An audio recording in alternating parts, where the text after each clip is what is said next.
Oh, shit! Get on your feet!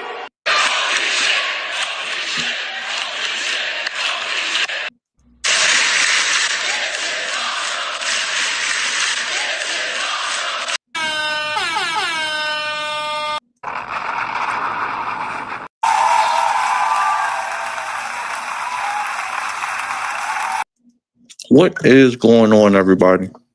It is yours truly, God's favorite host, the host with the most back here on the Flex Zone podcast. Your home for all of your sports, covering it how you want it, when you need it.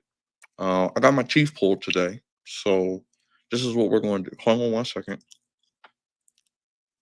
We're going to take these out, and we're going to be back. Now it should sound a little bit better. So, yeah, I had these guards in my mouth. I had my wisdom teeth pulled today, so if I did sound a little weird, that is exactly why. Just got that done this morning. So I was down and out, did not hear all of the news, did not hear all of the transactions, did not hear all of the just rapid, fast and furious news out of the National Football League, as we are now literally a week and 1 day, 8 days away from kickoff, as on Thursday night next week, we know the reigning defending Super Bowl champion Philadelphia Eagles will open the season against America's team, the Gambler and his Cowboys, Jerry Jones, on Thursday night on NBC. Will Micah Parsons be there? Time will indeed tell. But real quick backstory, as mentioned, I am someone who has never had a major surgery in my life. I've been fortunate enough to not have any broken bones, to not have to go under the knife. And today was my first time being sedated medically so I could get the extraction of my wisdom teeth, which, if you don't get them pulled, can eventually interfere with your other teeth and cause more dental problems down the line. So I'm here today, little sore, still numb, working through it. I had the guards in my mouth to stop with and help with the bleeding, but we'll rock out without them for a little while. But if I do sound a little weird, I do apologize. Hopefully you can hear me, you can see me, and we're going to break this down better than anybody. Last night, we had the announcement of the official 53-man roster for the Baltimore Ravens. We'll get into that. We'll go through each position group, give my thoughts, give you the recap, and players who were let go as well. We got some NFL news. We'll get into a trade, couple trades, and we'll have the breakdown of the record-breaking NFL record, Kyle Hamilton contract, making him the highest paid safety in the National Football League. So appreciate everybody checking in, tuning in. I'm going to get through this the best that I can, and we're going to rock out. But if you're watching right now, hit that subscribe button, hit that like button, hit that bell. Like I said, I was a little nervous, kind of going to sleep without having control of when you go to sleep. I don't like that kind of stuff because I don't know what people's intentions are. I don't know if they're gonna pickpocket me. I don't know if they're gonna do something to me. So after all these years, I did it. Got the teeth pulled. Still more work to be done, but right now the major stuff is done. Teeth are pulled. I'm in recovery. I'm here today. I'll be here tonight for AEW. We got Clash in Paris this weekend for SmackDown. I got Maryland Terps football. We got a preview for that. So we ain't stopping. We're going to keep the content coming your way. Make sure you join, become a member, vote on the poll. Let us know who gets the next contract for the Baltimore Ravens. We got Lamar Jackson, Tyler Linderbaum, Travis Jones, and Isaiah Likely as well. But let's kick things off with some NFL news as it was reported. And shout out to you, Alex, as well. We had the trade of Adam Thielen returning back to the Carolina Panthers, going from Minnesota back to Carolina. This is an intriguing trade as I read through the information here. The Minnesota Vikings bought back Adam Thielen on Wednesday, that are giving the Carolina Panthers a veteran receiver and a chance to finish his career in the state where he was born, raised, and played most of his NFL career. The Panthers will receive a 2026 fifth round draft pick and a 2027 fourth round draft pick, while the Vikings will get Thielen, a conditional 2026 seventh round pick, and a 2027 fifth round pick. So we know the Vikings have the suspension of Jordan Addison for 3 games. They have rookie Ty Felton. I think Rondell Moore went out for the year. Justin Jefferson, who is arguably the best receiver in football, he is a little banged up. He's there. You know about JJ McCarthy, the rookie, missed last year due to the meniscus injury. We'll finally get to see him in action. Last time we saw him in a meaningful game, well, besides the preseason, was the national championship. So we'll get to see JJ McCarthy. And TJ Hawkinson is healthy this year as well. So they have no shortage of weapons in Minnesota. We know about Aaron Jones. Our boy Christian Darrisaw should be back. So Minnesota, still a team that is going to be very, very intriguing to see. Sources told ESPN the Vikings will pay the remainder of Thielen's salary for 2025, and the sides are working on a revised contract to determine his final 2025 compensation. Born in Detroit Lakes, Minnesota, Thielen played at Minnesota State and spent the first 10 seasons of his professional career with the Vikings. Released after 2022, he will return to alleviate the receiver depth, as mentioned, 3-game suspension for Jordan Addison, and a series of injuries to other players during training camp. Depending on how the next 2 weeks proceed, Thielen is on track to start alongside Justin Jefferson, Week 1, Monday Night Football. What an opener! NFC North battle as the Chicago Bears host the Minnesota Vikings. Thielen compiled more catches, 534, during his time with the Vikings, more than any other player in the history of the team. Chris Carter, Randy Moss, both who are in the Pro Football Hall of Fame. So he has more catches than Chris Carter and Randy Moss, 2 of the greatest receivers, not just in Vikings history, but NFL history. And as mentioned, 2 Hall of Famers, 534. 70 catches in his final season, which overlapped with Kevin O'Connell's first season in Minnesota. Thielen's knowledge of O'Connell's scheme made him attractive to the Vikings, who lost, as I mentioned, Rondell Moore, season-ending knee injury in the preseason opener. They're uncertain about the status of Jalen Naylor, who suffered a hand injury August 14th and has not been back to practice since. Thielen has also spent time with J.J. McCarthy the past 2 summers as the group of receivers, the Minnesota-based players, worked out together before training camp. Thielen is 35. He went undrafted in 2013. He didn't immediately sign with the rookie. He became a rookie free agent. The Vikings invited him to rookie minicamp.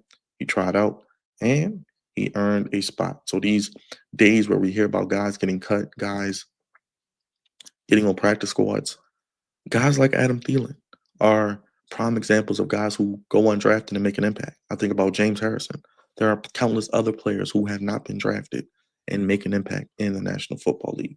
After that camp, he signed a full contract. He's developed into a starter in 2016, earned consecutive Pro Bowl bursts with back-to-back 1,000-yard seasons in 2017 and 2018. The offense began to shift towards Justin Jefferson as he was a rookie in 2020, and by 2022, Thielen was the second option. He was released rather than continuing to carry a contract that had a $19.97 million cap hit for 2023. So Adam Thielen is one of the more underrated receivers in football. So We appreciate the fact that he is still going to be able to contribute because I think even last year in Carolina, he made a few plays for Bryce Young. I think even with the move going back to Minnesota, he doesn't have to be the guy. He can pretty much play with Justin Jefferson, who's going to get all the attention. Aaron Jones can catch the ball, run the ball. TJ Hawkinson's there. Jordan Addison will be back. My guy Ty Felton out of Maryland will do his thing. Jalen Naylor will be back at some point. So it's no shortage of offensive weapons for the Minnesota Vikings, who should be in the mix for the NFC North. That is going to be one of the to watch. We're going to be watching that with eyes, and we can't wait to see what happens there. But now, looking at the current wide receiver room after the Adam Thielen trade, our boy T Mac, I know Gravante was in the chat. We did a draft profile on him out of Arizona, the big 6'4 receiver. Tata Roa McMillan, T Mac, 22 years of age. Xavier Legette, who's going into year 2, who had a good year, 24. Jalen Coker, 23. Jimmy Horn Jr. out of Colorado with Dion Shador and everybody else, 22. I really like him. I think he has some potential.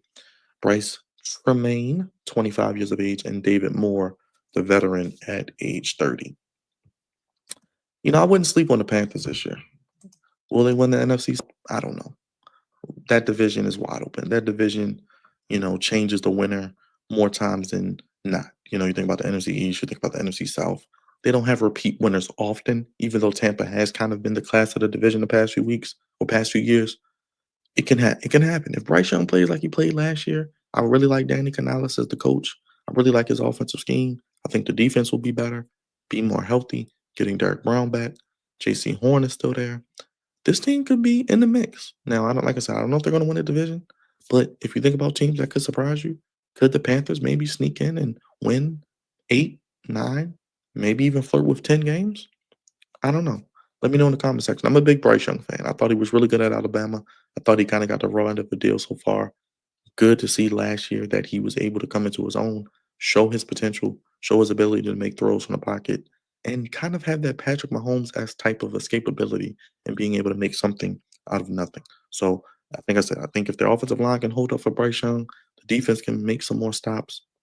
I think they have enough offensively to really make games a little more interesting. So let me know what you think about the Adam Thielen of it all going back to Minnesota. Rasheed Rice, the suspension that we've been waiting forever for, seems like multiple years, which we have. He accepts a 6-game suspension. That is right. We have the official announcement as it looks like that 6-game suspension, and he'll miss the first 6 games of the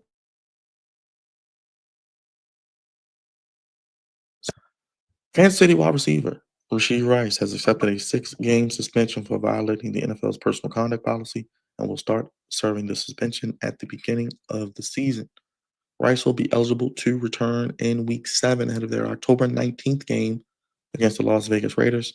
He had been scheduled for a disciplinary hearing on September 30th. A lot of people thought maybe they would announce the suspension after the 30th, but he gets 6 games out the gate. Sue L. Robinson, the former U.S. District Judge who serves as a disciplinary officer, jointly appointed by the NFL and the NFLPA, was scheduled to hear Rice's case. The only other disciplinary hearing she presided over was Deshaun Watson's in 2022. In July, Rice was sentenced to 30 days in jail and 5 years probation for his role in a multi-car crash in Dallas that left multiple people injured during the 2024 offseason. So this has been more than a year before we've gotten someone on this Rasheed Rice incident. Rice, 25, pleaded guilty in district court to 2 third-degree felony charges, collision involving serious bodily injury, and racing on a highway causing bodily injury. He received deferred adjudication, and the case will be dismissed if he completes the probation. Rice, who was their best receiver last year, before he got hurt, a little bit of karma maybe there. He's fantastic. I remember him at SMU running up and down the field on Maryland, and I said, that guy can play. And he goes to what better situation than the Kansas City Chiefs, Andy Reid, Patrick Mahomes, rest is history. He has 79 receptions for 938 yards, 7 touchdowns in his rookie year in 2023. Last year, he had a season-ending injury in week 4, tore the lateral collateral ligament in his right knee. 24 catches, 288 yards, 2 touchdowns in those 4 games. The Chiefs did keep 8 receivers after the final roster came out. Rasheed Rice, Xavier Worthy going into year 2. I think he'll have a big year. Hollywood Brown, who's banged up. Juju Smith-Schuster is back. Tyquan Thornton, Nico Remeggio, and Jason Brownlee, and rookie Jalen Royals. I do like Jalen Royals a little bit. I think he can make some plays. Remember, they did trade Scott Moore to the 49ers as well. The Chiefs did this in case Rice agrees to a shortened suspension with the league on one that is different from what the NFL initially wanted, which was at least 8 games. So they wanted 8. He gets 6. He'll still get to play in most of the games, and I think he came out good. He had to wait a year, but last year he got hurt, and it's kind of a being in a fucked up situation. I'm not gonna lie. You can't do fucked up shit to people and expect good results. Whether you're an athlete, someone of notoriety, a celebrity, you can't do stuff like that. And with that being said, it makes sense. He gets 6 games. They wanted 8. He gets 6.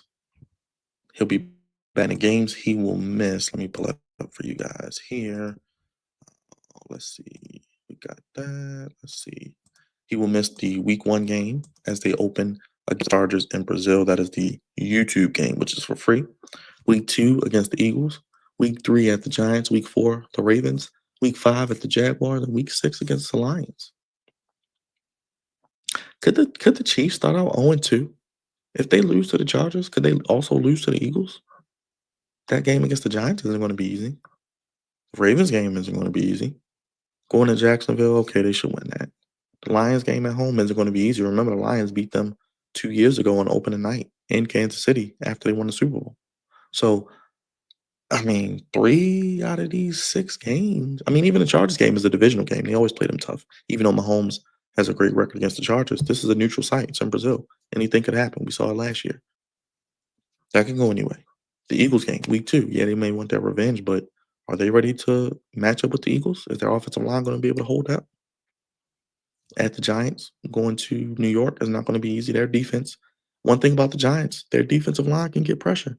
They can get after you. Thibodeau, Abdul Carter, Dexter Lawrence, many others. They had a really good defensive team, had some injuries last year.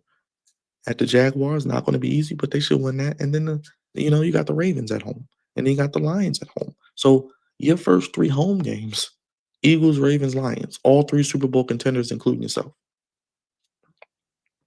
So that is going to be a tough thing to overcome for the Chiefs. And like I said, you can't win or lose a Super Bowl or a championship or a division in the first month of the season, but you can lose one. Would it surprise me if the Chiefs start out 3-3? No, it wouldn't. Would it surprise me if they maybe even start out 2-4? It wouldn't.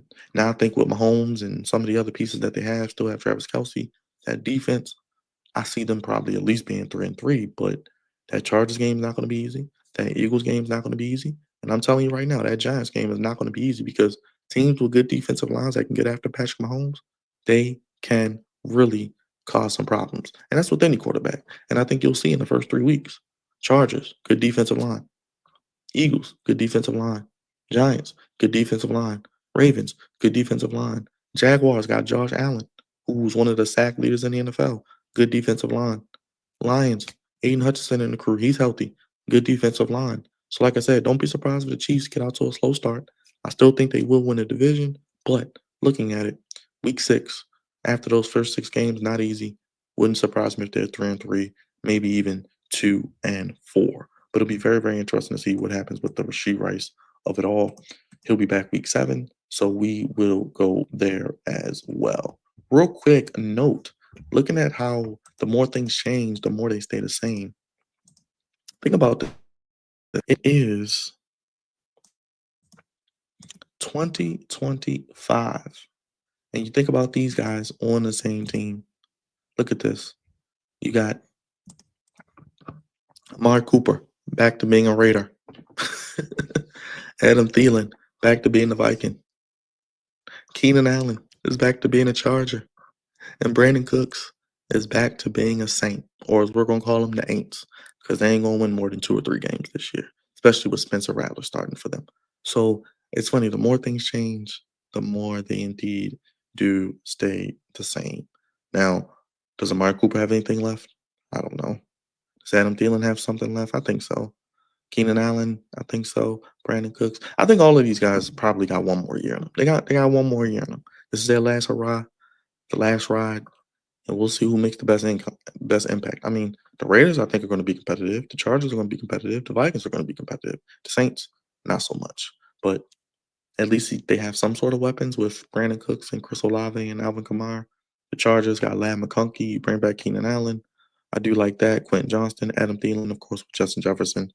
You know about Addison. You got Todd Felton. You got Naylor. And then Amari Cooper with the Raiders. Ashton Genty, who I think will be the offensive rookie of the year. Been saying that since we did our draft profile on the brother. And you got Brock Bowers, maybe the best tight end in the league going into year 2. Man, the Raiders are going to be very interesting with Pete Carroll. I think they have a very, very good shot to be more competitive than people think. Like I said, not crowning them, not putting them in the playoffs, but they will not be an easy out. That's why I say the Chiefs can start out 3-3, and then you could look at the Raiders at 4-2. Like I said, you can't win a Super Bowl or win a playoff game or win a division in Week 1, but you can lose it. I say it in baseball all the time. You can't win a division in April, but you can lose one. You have to get off to a good start. Speaking of the Ravens, as we transition to the Kyle Hamilton record-breaking contract, think about last year, 0-2. You lose to Kansas City, okay, but then you lose games like Las Vegas Raiders. You lose games like Cleveland Browns. Those 2 games are the difference between having that game in Buffalo or having that game at M&T Bank Stadium. And no, that doesn't guarantee a win, but it's a lot easier to play at home than on the road. And you want to have the opportunity when you're in the playoffs, when you have these opportunities to advance, you want to have it in front of your home crowd. You don't want to have to go on the road. You don't want to have to be in the freezing cold of Buffalo. Yeah, it gets cold in Baltimore, but you don't want to hear those crazy fans. You don't want to see them going through tables, throwing flips, and throwing snow and singing "Let's Go Buffalo." You know, they got the shout remix and they're singing, "Hey, hey." You don't want to hear that. You don't want to hear that. You know, Josh Allen running up and down the field, galloping like a gazelle. You know, his lovely wife, Haley Steinfeld, taking a break from Marvel movies, taking a break from doing Sinners, taking a break from doing her other endeavors, and she's in the crowd. You don't want those types of things when you're on the road. That's why you want these games at home. You want to play at the bank. You want to play in the friendly confines of Baltimore.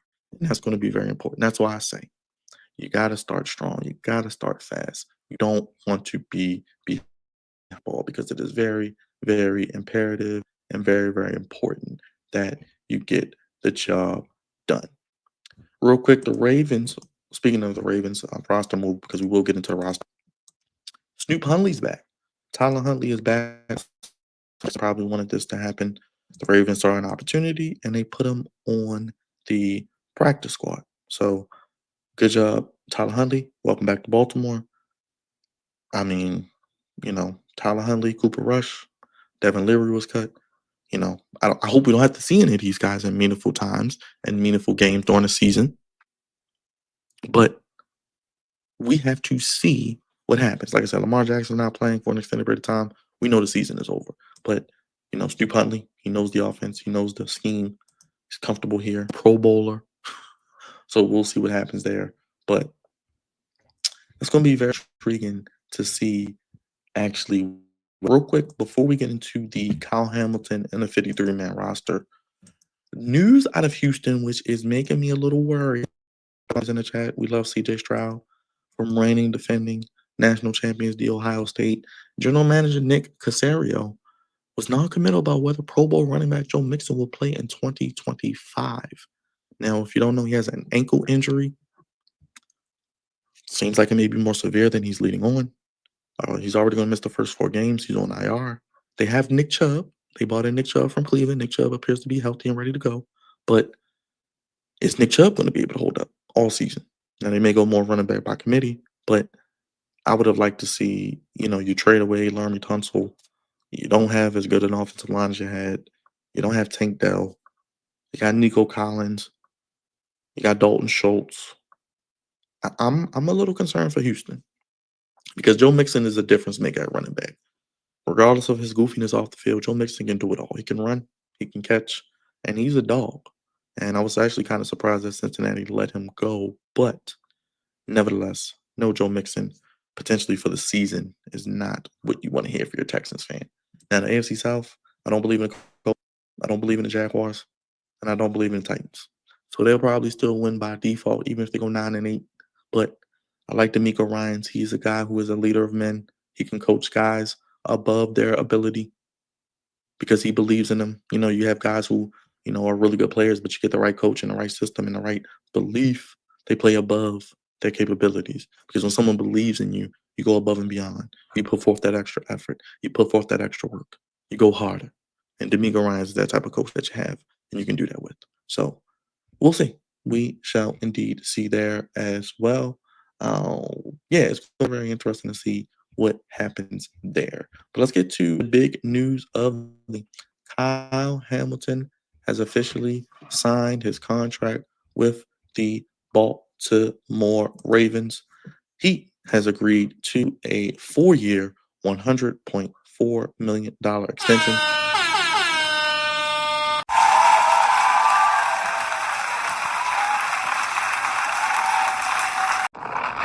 Well deserved for Kyle Hamilton. And I predicted he would be the next Raven to sign. And I said the Ravens would sign one more guy before the start of the season.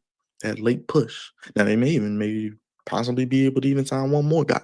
We still got a whole nother week. But teams like to get in that last bit of financial, you know, incentive for a great season. And what better way to make sure someone has a great season than to pay them with their worth? And now you see Kyle Hamilton, 4-year, $100.4 million extension, $82 million guaranteed. He is negotiated and represented by Kyle McCarthy and Brian Murphy of Athletes First. So shout out to them. And you look at the Ravens offseason, Kyle Hamilton, 4 years, $100 million. Derrick Henry, 2 years, $30 million. Ronnie Stanley, 3 years, $60 million. And Rashad Bateman, Big Play Bait, 3 years, $36.75 million. Lamar Jackson and Tyler Linderbaum are also candidates for new deals. So we know Linderbaum is going into the last year of his deal, and Lamar's cap number jumps to over $60 million next year. So no question in my mind, Lamar Jackson and Tyler Linderbaum will get paid. Not if, but when. I love this contract. $100 million, honestly, seems like a bit of a steal.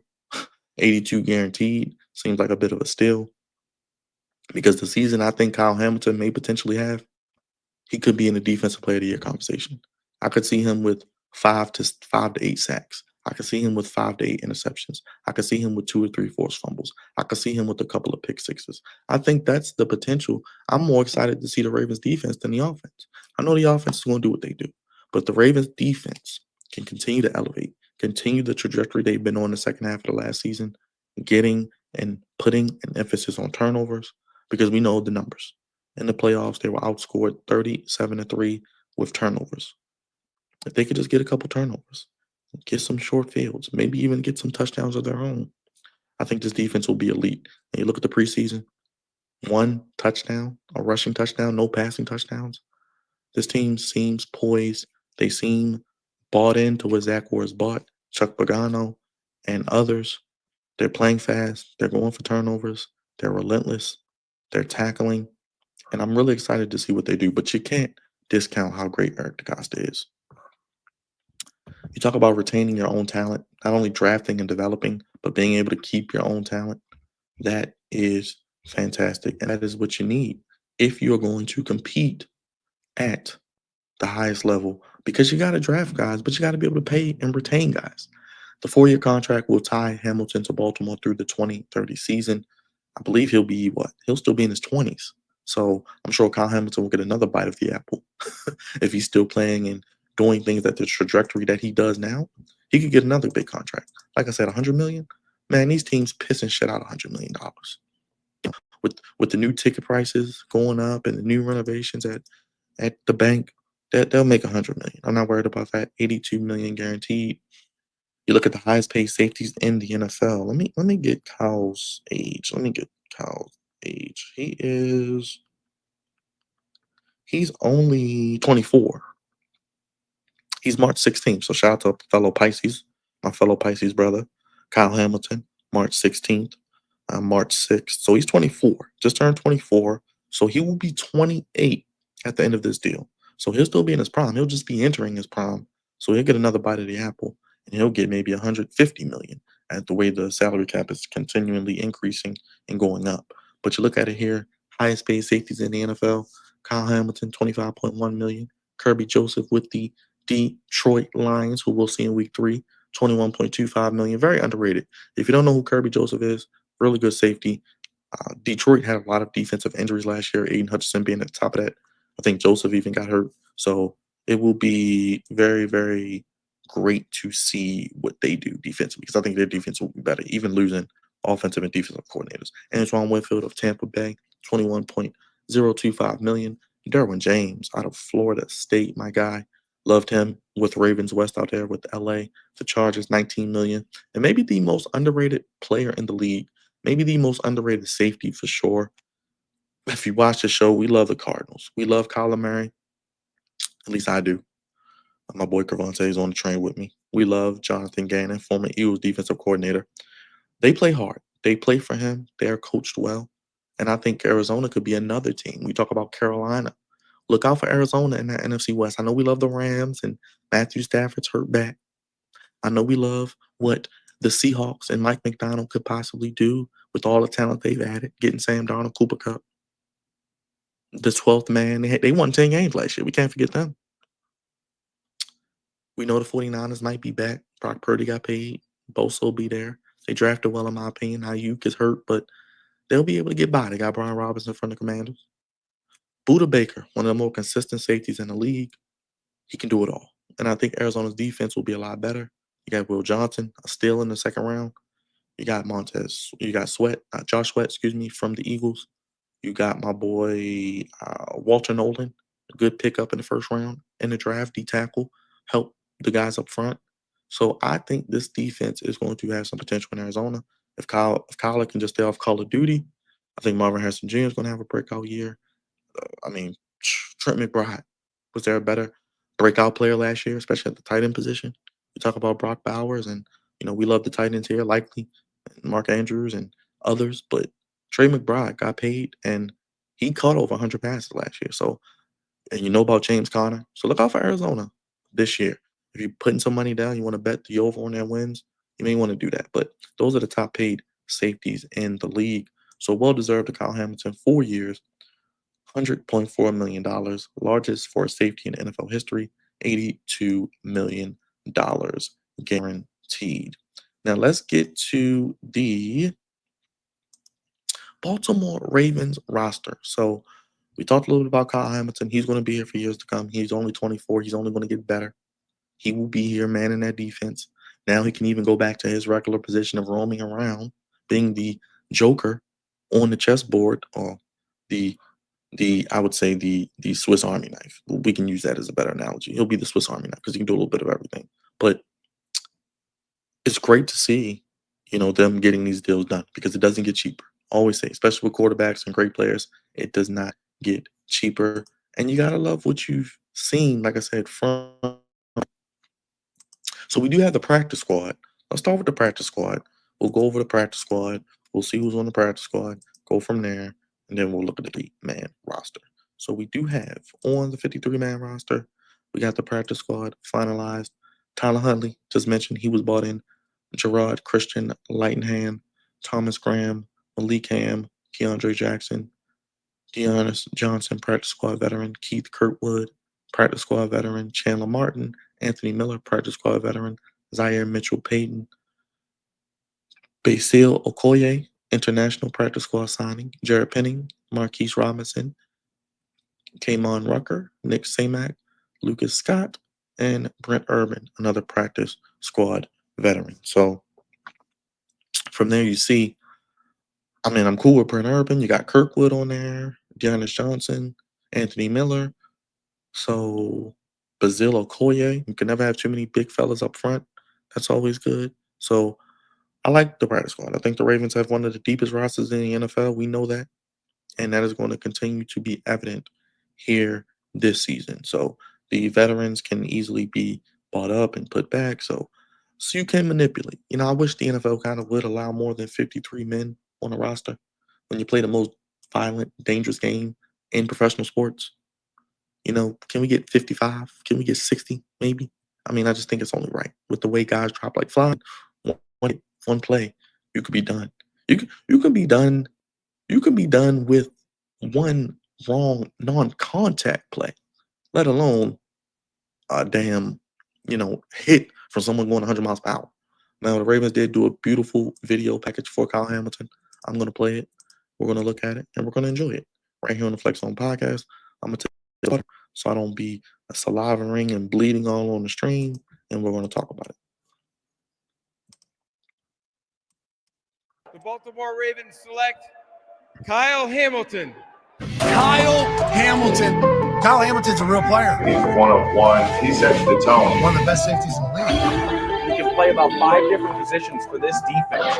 One of the most versatile, talented players in the NFL. His athleticism, his physicality. Trouble, and Hamilton takes him down. He lost the football. I like the Ravens because I like Kyle Hamilton. And again, it's Kyle Hamilton. That's why he's one of the best young defensive players in the NFL. You can move him around and he can do whatever you need on the football field. There's Hamilton. Yes, sir. This kid Hamilton is a star. All-pro safety Kyle Hamilton. This is a game full of versatile players that have high football IQs. He might be at the top. Kyle Hamilton will walk. Don't let the baby face fool you. He'll rip your face off.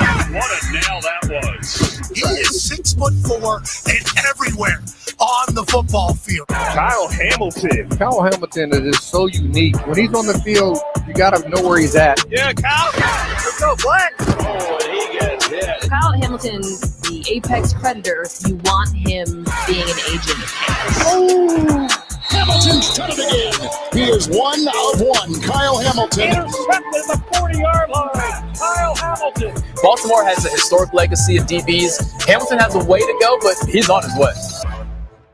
I'm glad that name's going on that wall right there. I'm very happy to see that.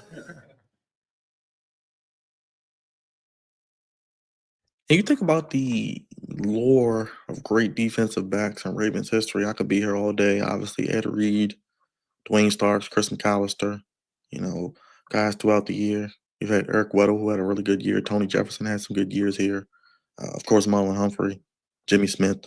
Just naming names off the top of my head, so bear with me. I'm probably still a little medically high, if you didn't know.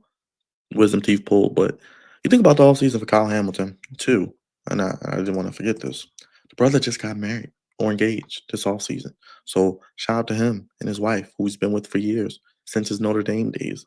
So a beautiful blessing for not only him, his fiance, and their family, the money that will, I'm sure, sustain them, their children, and their family for many generations.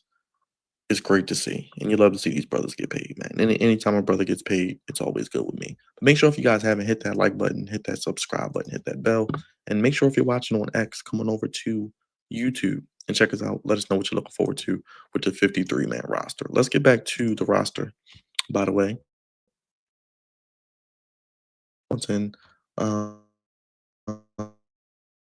On his contract extension, we are going to start with Hamilton, and we got Eric DeCosta. So let's go to Kyle Hamilton speaking on Lamar Jackson, LJ8. Let's go to that. We'll play some of the cuts from Kyle Hamilton to get context. So to the first one on Lamar Jackson. Put whoever around him, I think we go as he goes, and I think everybody in the building kind of agrees with me. As long as he's here, we have a chance for lifting that trophy at the end of the year, and that's not hyperbolic at all. I mean, he's one of the best to ever do it, and he's him for a reason. So, that just kind of goes as being a Raven right now in this era. You're going to play with Lamar Jackson. You're going to play in some big games. You're going to play, hopefully, for some championships in the future. So, I think that goes for coaches, players, staff, people in the cafeteria. Expectations are high because of that guy right there. And no, it's a lot of pressure on him, but I don't think he really feels it. Yeah, Lamar Jackson's going to have a great year. I'm not worried about Lamar Jackson. I want to see this defense. I want to see if they can continue that momentum they had in the preseason. And if they can bring it to the regular season, the NFL needs to be put on notice. Let's hear Kyle Hamilton talk about his versatility and his value. the most versatile safety in the NFL.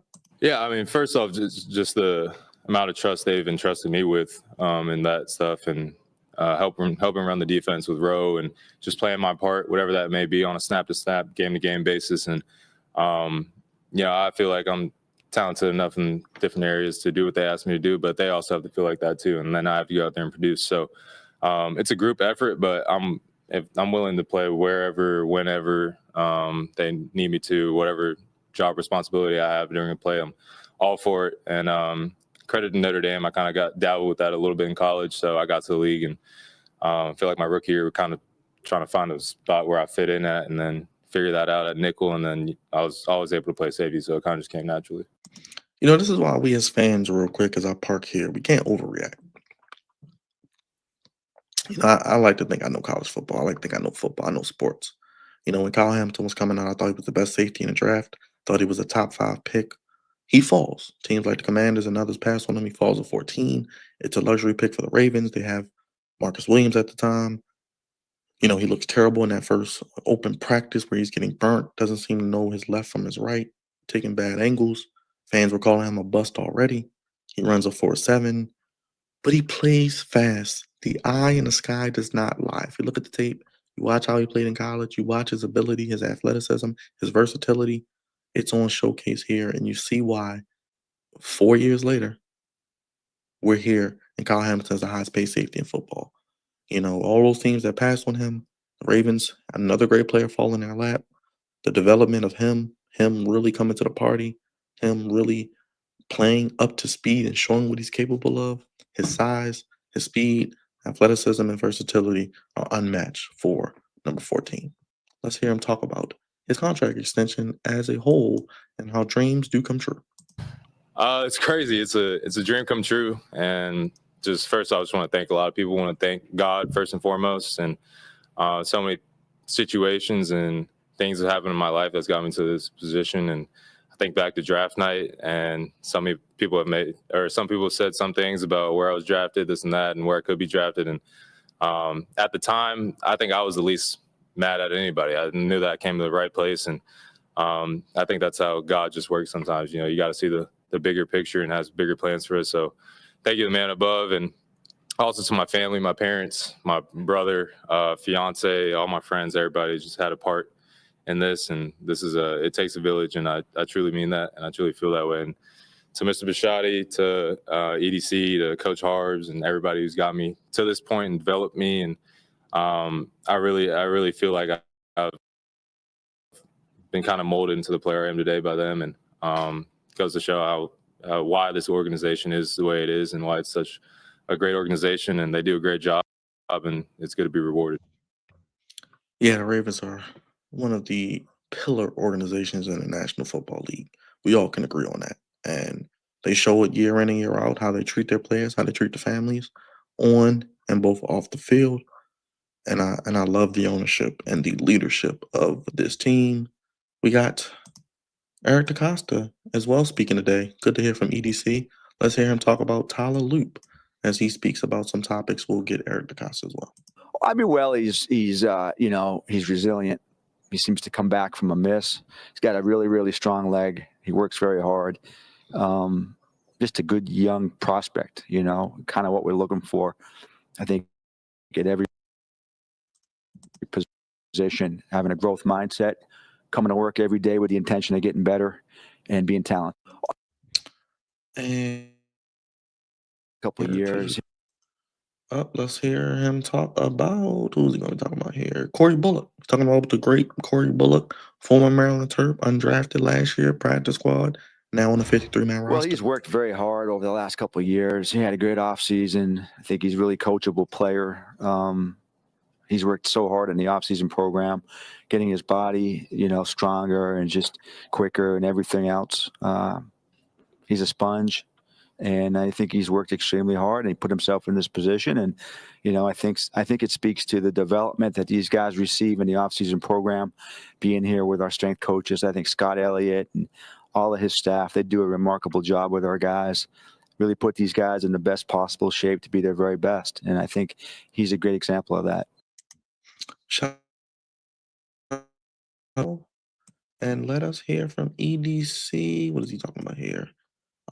Talking about the refined process.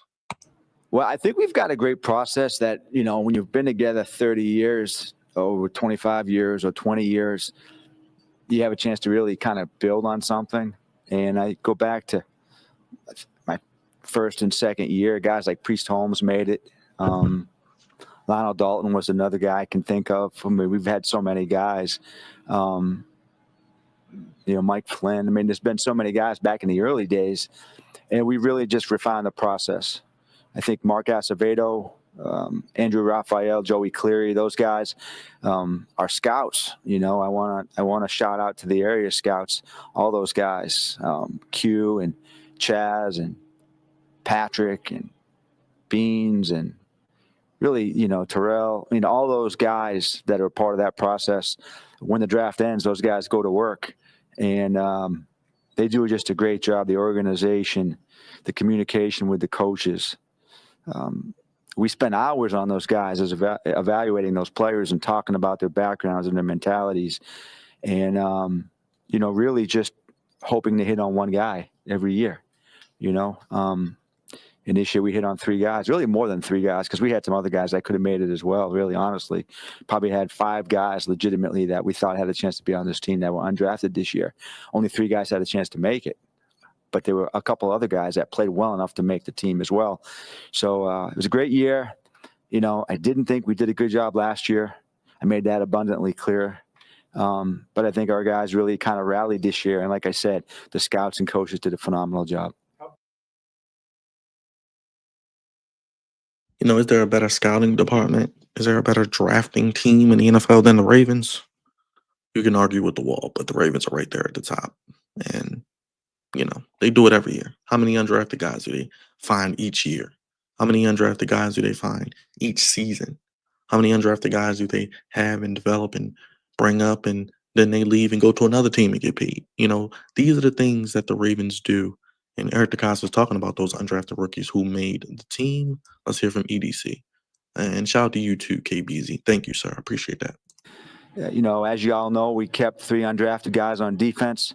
Excited about those 3 guys. And what I would say is that those guys clearly seized the opportunity every single day.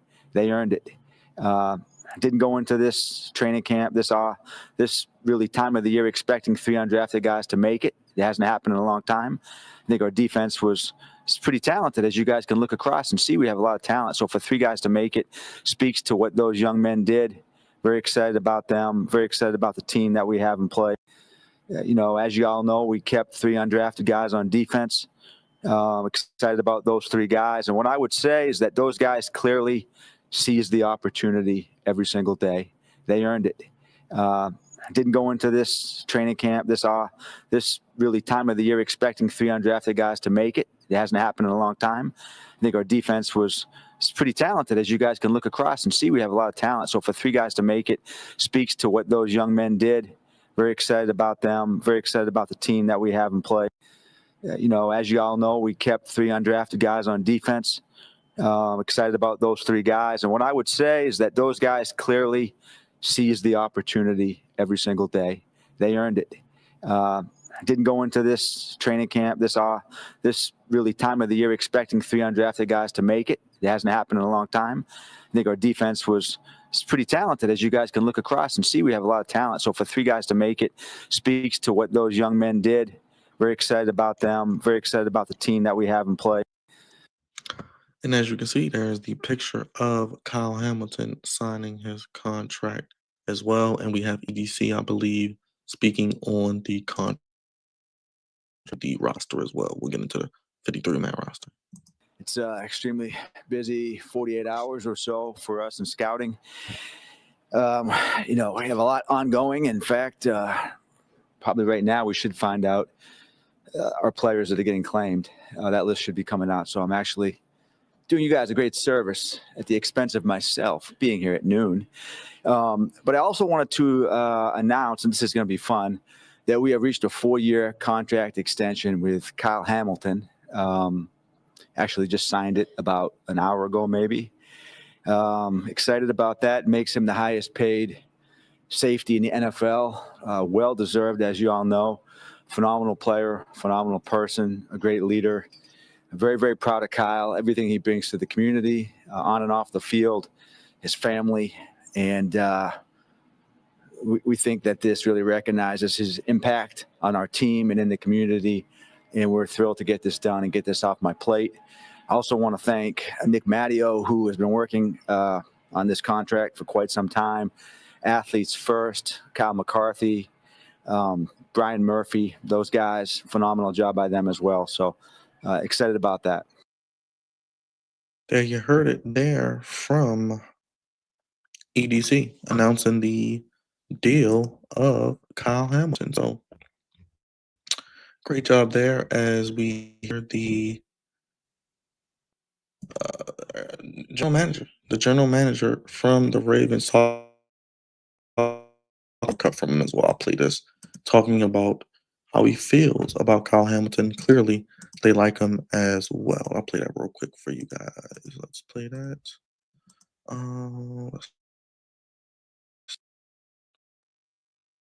Well, we started really kind of engaging with Kyle and his group just before we broke on vacation.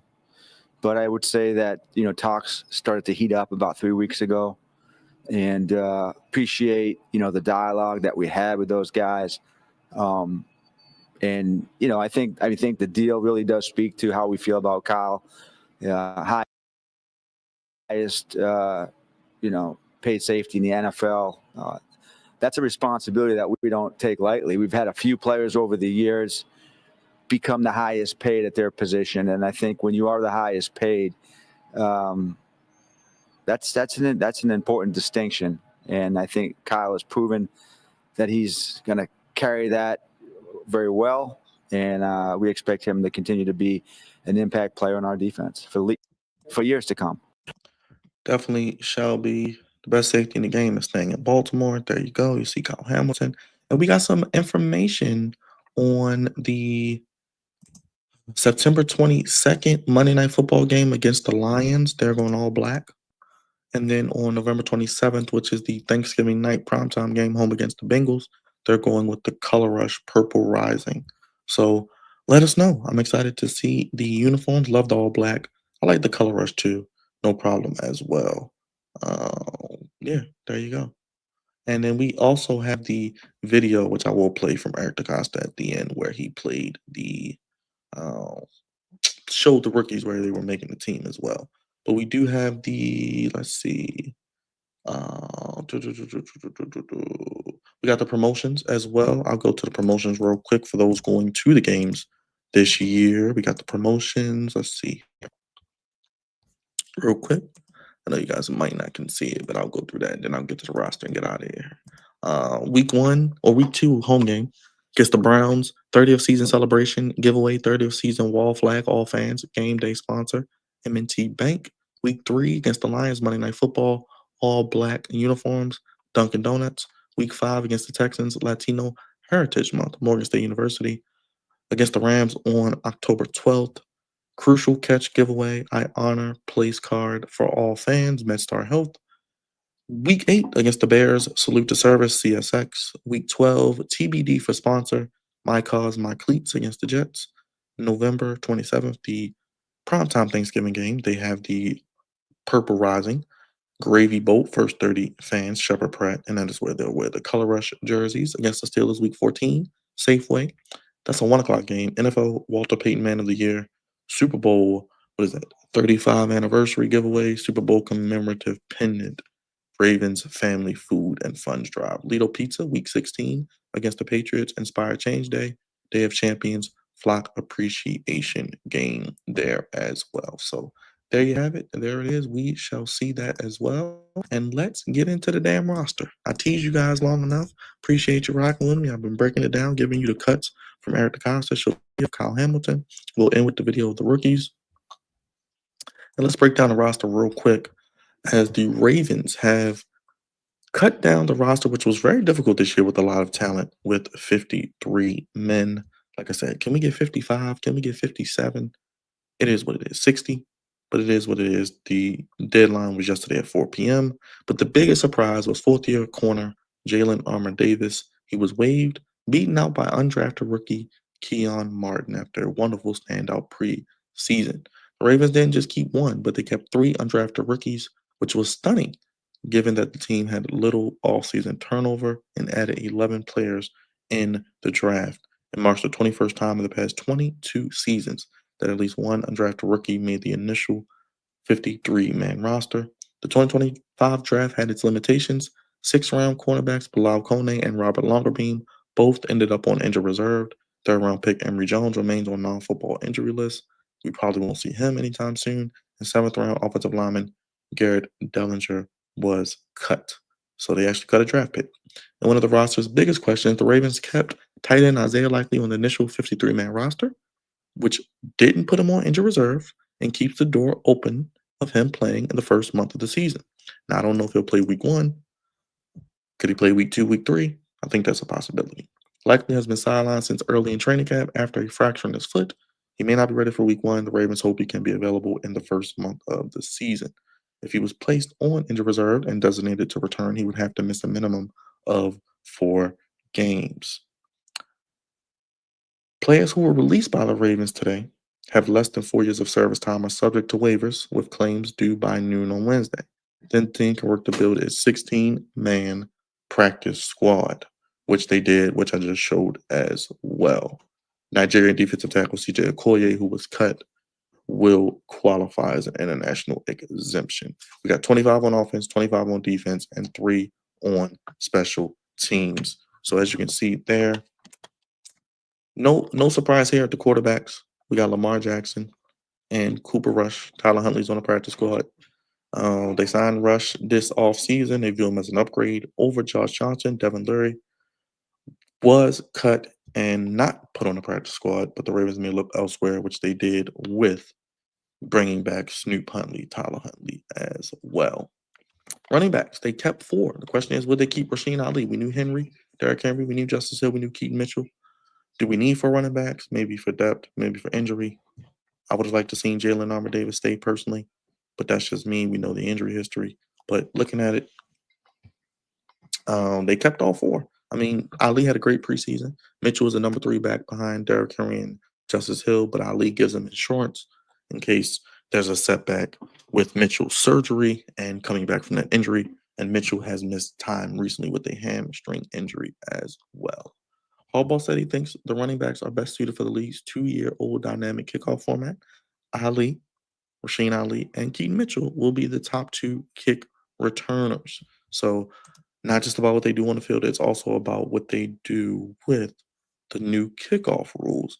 Ali and Mitchell, 2 really good returners, which the Ravens were terrible last year with special teams. They have a new kick return duo and a punt returner that I'll get into in a second. Tight ends and fullbacks, no surprise here. Mark Andrews, Isaiah Likely, Charlie Kolar, Patrick Ricard. Likely status, he is not on IR. He will be on the roster, available for the first month.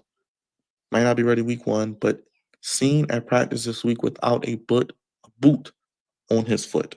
He was seen without a boot on his foot, but they keep him on the 53-man roster. He could contribute as early as week 3 against Detroit if needed, or week 4 at Kansas City. Remember last year, the toe. Great to have Likely back when we do get him back. Wide receivers, they keep 6. Zay Flowers, Rashad Bateman, DeAndre Hopkins, Tylan Wallace, and Devontae Walker. And their new punt returner, LaJohntay Wester. Maybe the best receiving group in Ravens history. Yes, Christopher Henderson, he does special teams. That's what I just said. He'll be returning kicks with Keaton Mitchell, so that's good for him. This group was set after Wester had a great 87-yard punt return touchdown against the Colts in the preseason opener. He will be their top punt return option as well. Tylan Wallace also can do it if needed. He's less adept at receiver this summer, still developing as a receiver, but his offensive role will be limited unless injuries come in. Devontae Walker flashed in practice, but hard to see a big role while others like Hopkins, Flowers, and Bateman are healthy. Dayton Wade would have been a practice squad candidate, but he suffered a rib injury that required surgery in the preseason finale. Keith Kirkwood and Anthony Miller on the practice squad this year as well. Offensive line depth. I know a lot of Ravens fans were a little concerned, a little worried, a little upset about what possibly could happen with the offensive line, but you got Ronnie Stanley, Andrew Voorhees, Tyler Linderbaum, Daniel Falele, Roger Rosengarten, Corey Bullock, who I think should be that Patrick McCary swing 6 offensive lineman or could step in at center or guard if someone gets hurt. Joseph Noteboom, who's a tackle. Ben Cleveland, who's been here forever, and he's big. He's a big guy. He's a big guy. Takes up a lot of space. That's what he does. And That's one big son of a bitch! No bread, no water, just me.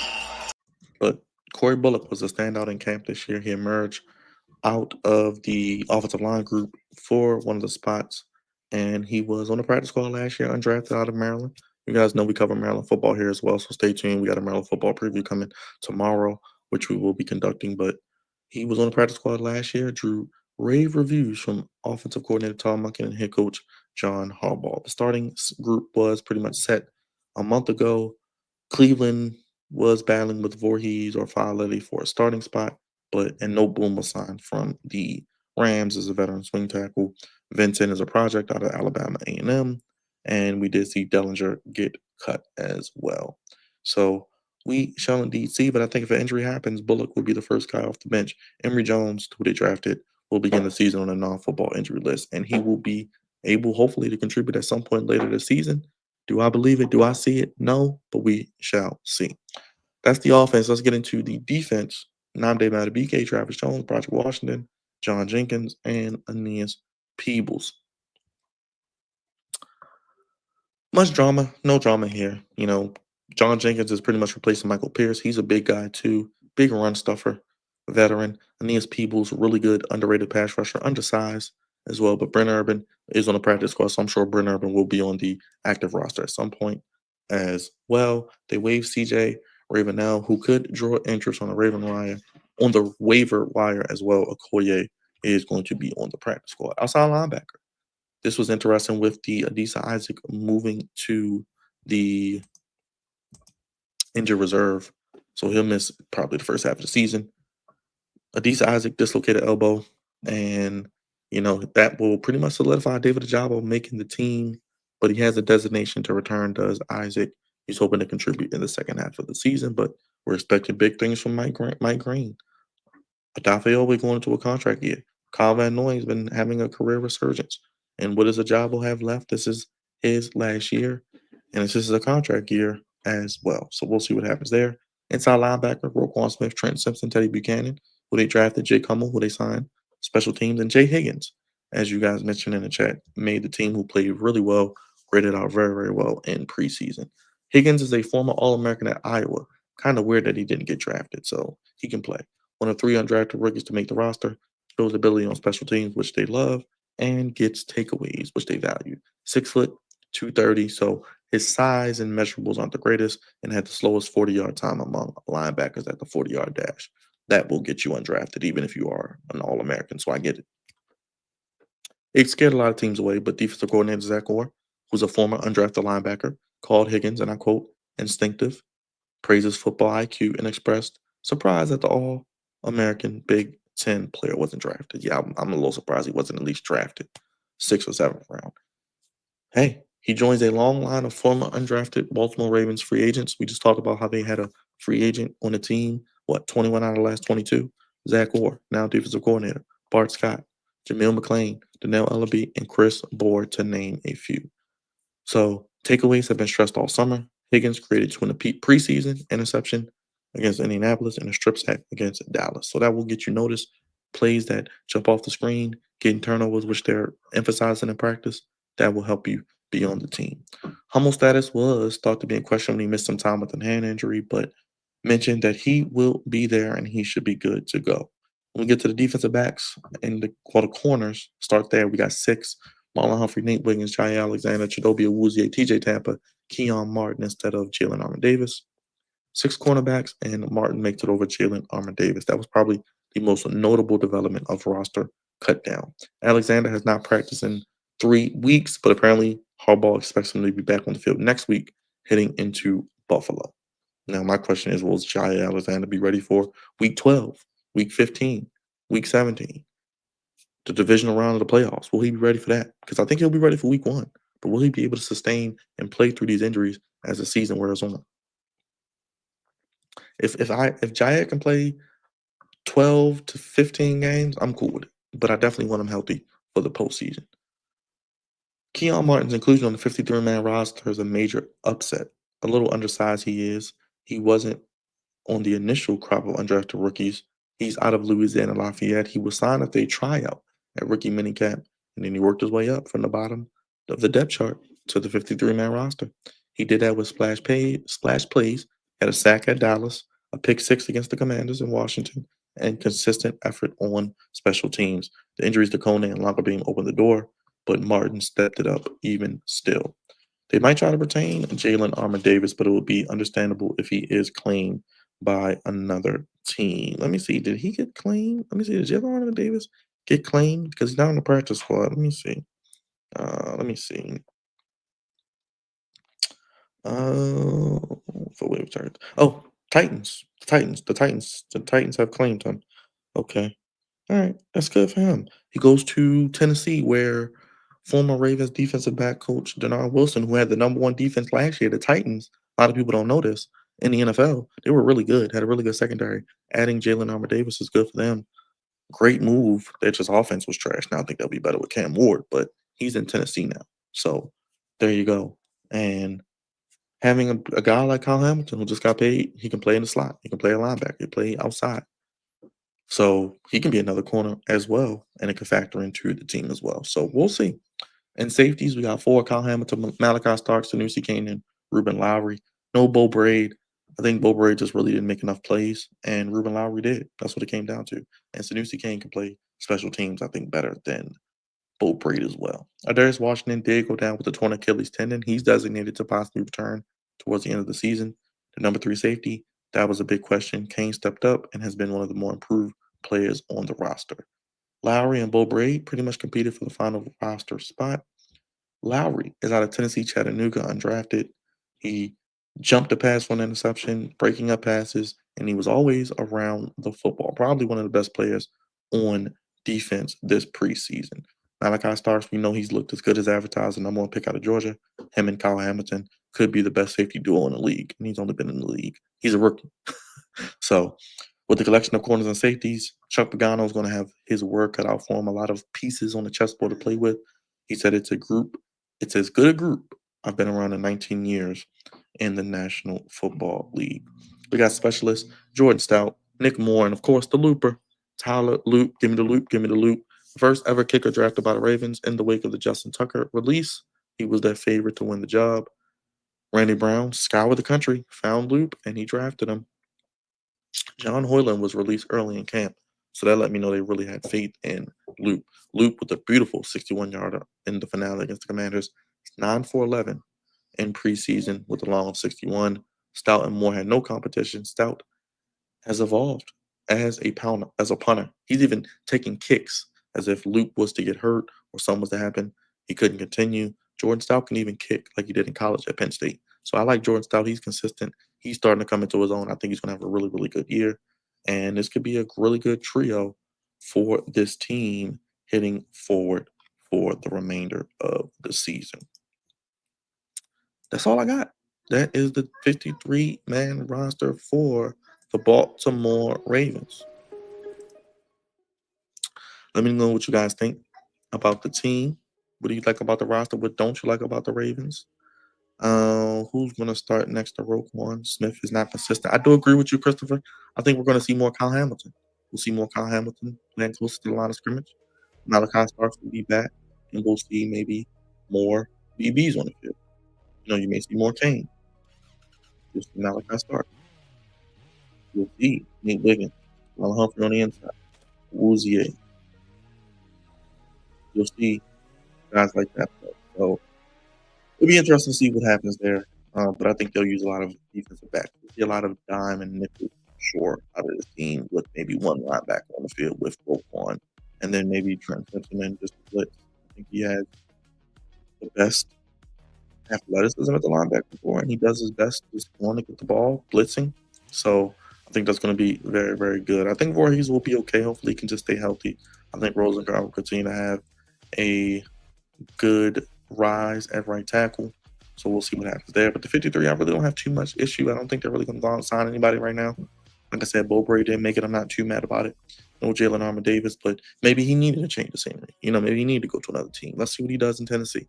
They're giving Keon Martin a shot. He's a smaller DB, but I think there is something there. He can make plays, and I think we see it. We see it. So it's very, very good for the Ravens to have that opportunity to have a guy once again making it, and then especially in the defensive backfield. How many times have we seen the Ravens injuries before the season? Oh, the Ravens got the deepest corners, the deepest safety group, the defensive backs in the league, and then they get banged up, and then we're down to 2 or 3 guys, and we got to get guys off the street. So we'll see what happens.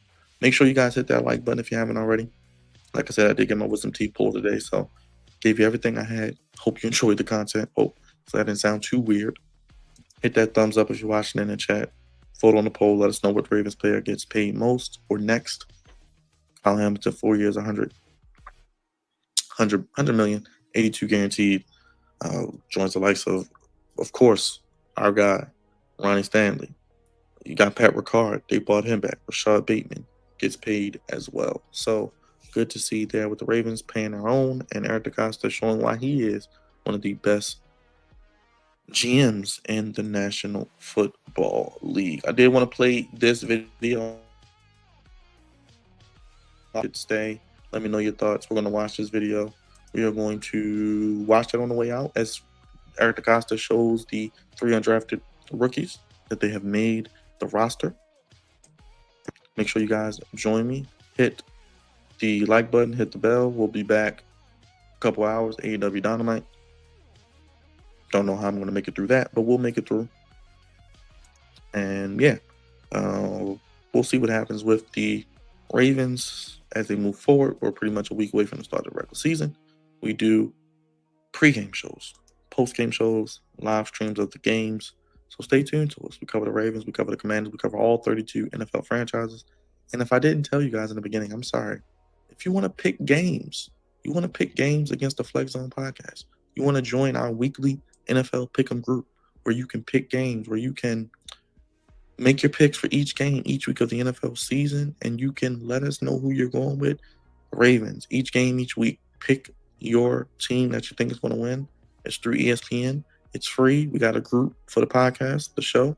And yeah, you join us. Let us know who you're picking. It's free. Like I said, you join, you pick against us each week. We keep track of the standings. And at the end, the winner may receive a special prize. So stay tuned. Join that. Click that link down below.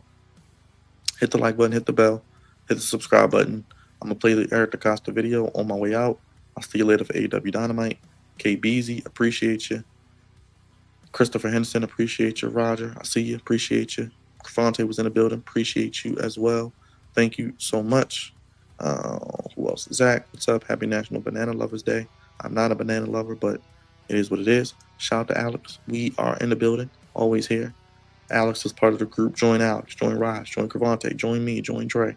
Pick against all the Flex Zone family members and see who truly will be the king of the NFL picks in 2025. There's the link down below. Click on that. Join the group. Cost you nothing. Just subscribe to the show. Check out the great work we're doing. So much content on here. More to come this week.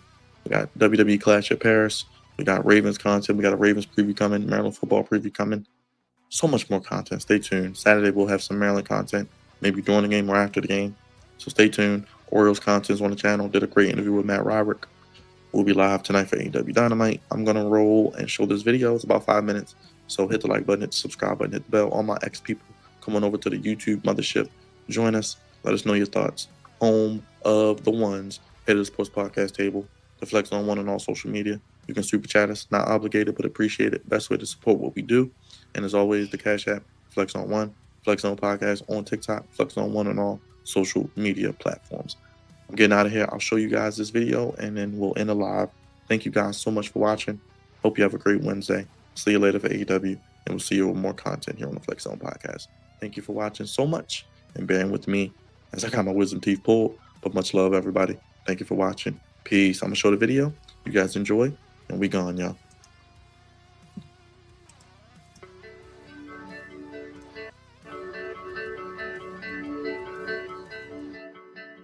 Hey, man. How you doing? Pretty good. Doing good? Heart rate's a little high right now. Yeah, it's a tough day. Yes, sir. How you doing? Good. Yeah? Hey, what's up, man? What's up, boss? How you doing? Doing You good. all right? Doing good. Tough day. It's a tough day. I make a lot of hard decisions. These are the hardest days for me to make these decisions, and it's like one of the hardest things we have to do, and it's going to be really hard for a lot of guys. But not you. You made it. You made it. You made it. It's crazy, man. You made it. You made it.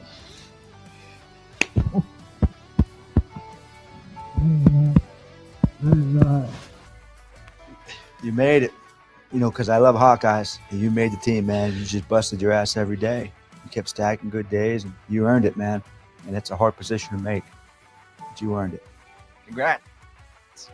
Appreciate You made man. it. Yeah, This that's is yours. crazy.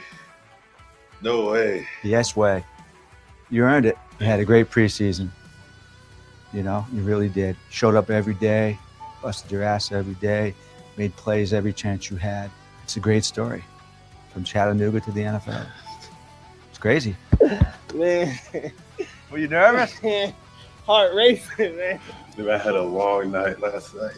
That's crazy. You made it. That's crazy. I appreciate it. Yeah, so this is I yours. appreciate it. I'm going to actually take it back from you, but I'll give it back to you later today. Man, this mean a lot, man. This means like my mom, man, she gonna be so happy. I don't even know if I believe it. I don't even know if it feels real. It's insane. Nah, thank you. I'm words crazy. Opportunity that you give me, it's been amazing. I'm so glad that I got an opportunity to be here. When I met with you guys that first time, I told you guys you're being evaluated every single day. And you're one of the rare guys who never takes a moment off, never takes a play off, never takes a day off. So, And we're proud of you. It's hard, man. It's hard to make this team. And it's really hard to make this team as an undrafted guy. yeah. But there's no reason why you can't be a player in the NFL for 15 years the way you play. Yes, sir. So you got to keep stacking good days, right? Yes, sir. I just knew there were so many good dudes. That's why that was the hardest part. Like, I just knew the roster was loaded. So, but you earned it. You made it. Man. Oh man, it's a blessing, man. Thank you, bro. But just enjoy it, man. Appreciate You earned it. man. Thank you. You earned it. I Man, mean, this- think about how far you've come, Yeah. right? I mean, you came in here on a tryout. Yeah. That never happens. You made it. Thank you. Family's gonna be so psyched. Thank you, man. Yeah. For real. What up, man? You at work? Yes. They called me upstairs. Uh-huh. And they told me I made the team. I made the 53. Yeah! Oh my god! Oh my god!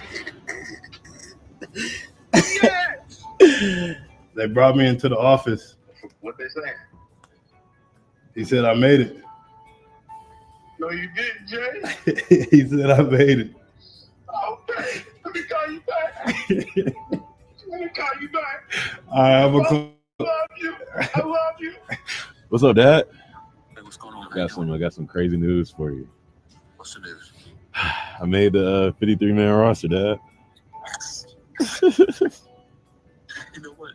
Can you text your mama? You can call. If she's at work, I'll text her. You do your thing. Congratulations. We'll talk later tonight and celebrate, okay? Yes, sir. I appreciate it. All right. Thank you. All right. Bye. Man, that's special right there. How excited she was, man. That's just, ooh, she almost had me cry. She almost had me tear. Just that day after the draft and knowing nobody signed me, like she always been there. She been my rock. She always supported me since day one. She believed in me. My mom, my dad, but they're my two biggest fans. Like no matter what nobody else was saying, they knew that I had the talent to play in the NFL. They just, for me to tell her that and just make her happy, man, that's the greatest feeling in the world, man. Has that ever been done before? 3 undrafted free agents on make a 50-man roster? Has that ever been done? Amazing thing, you get to a place where they truly value earning your position, and earning everything you get, and to be a part of that is something that will always stick with me, and I'm so happy right now. I'm very, very grateful, man. At this level, like there's so much out of your control as a football player, all you can do is show up every day and, give it your best. And wherever the chips lie after that, they lie. And everything I've been through, coming out of college and the combine and sitting with my family, not hearing your name called, like, just a dream. That was a dream of mine, to hear my name called, have my family celebrate. You get to the last pick in the draft and no one calls your name, and you just start questioning, is this really what I'm supposed to do? Like, am I really supposed to be a football player? Am I as bad as all the articles say you are? It just feels good knowing that, like, I'm doing the right thing. Like, I can play football in the National Football League and I can play for the Ravens.